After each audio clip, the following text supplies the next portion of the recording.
Voice of the voiceless Africa. Stories the world be overlooking. Truth seeking, hey, truth seeking, hey, the world be overlooking. Voice of the voiceless Africa. Voice of the voiceless Africa. Voice of the voiceless Africa. Is Nigeria failing its citizens in South Africa while Ghana leads the way? For years, Nigerians living in South Africa have endured repeated waves of xenophobic violence. Businesses have been looted, lives have been lost, families have been displaced. Every new outbreak raises the same painful question. Who is standing up for African citizens when they become targets simply because they come from another African country?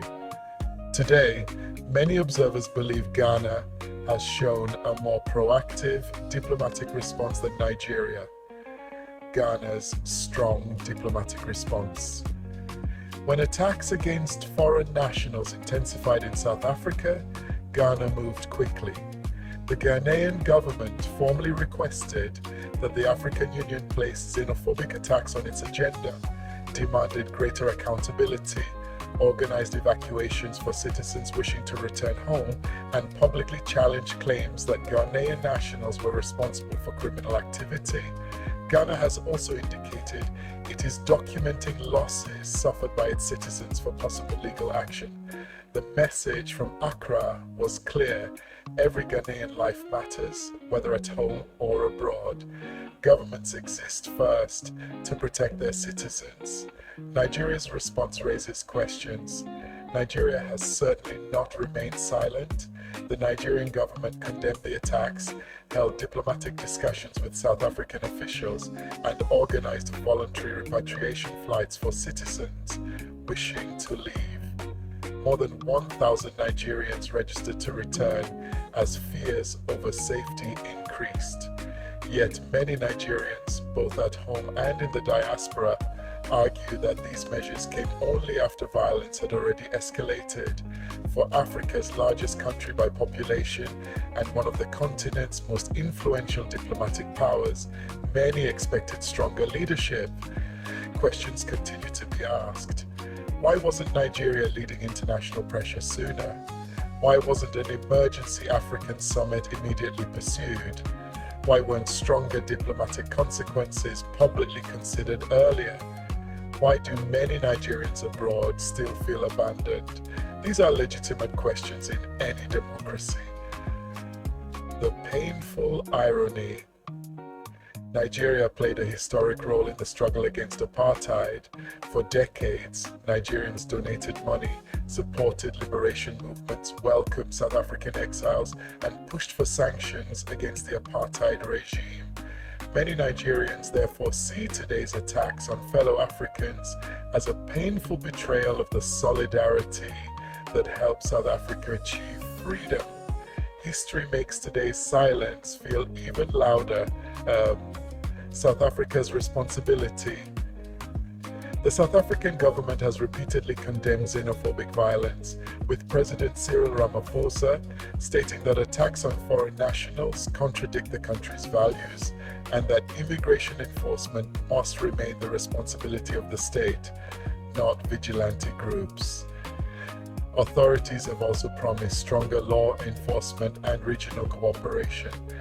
However, critics argue that condemnation alone is not enough. When attacks continue to recur every few years, many believe stronger prevention, faster policing, successful prosecutions, and better protection for vulnerable communities are needed. The challenge is not only stopping violence after it begins, it is preventing it altogether. Africa must speak with one voice.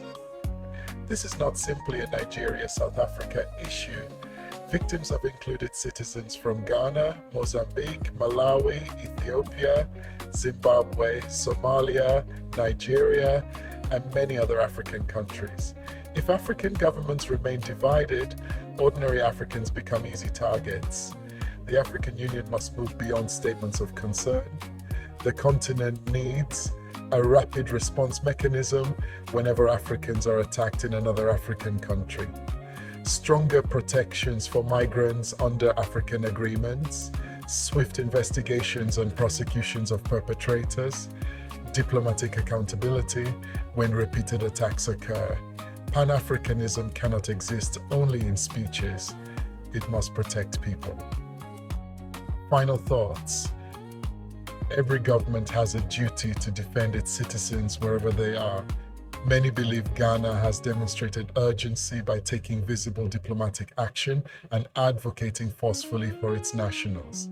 Nigeria has taken important steps, including evacuations and diplomatic engagement, but many citizens believe the country's response has not matched its influence or the scale of the crisis.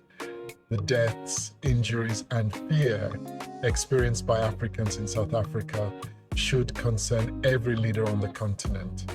An attack on one African should be treated as an attack on Africa itself.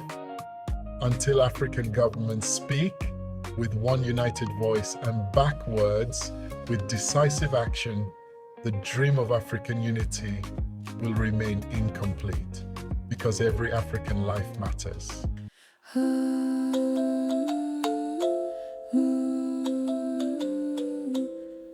Thank you for listening to Vova. Voice speak to Voiceless Africa, where we speak truth, protect the forgotten, and stand for those who cannot stand alone. Until next time, remain the voice of the voiceless.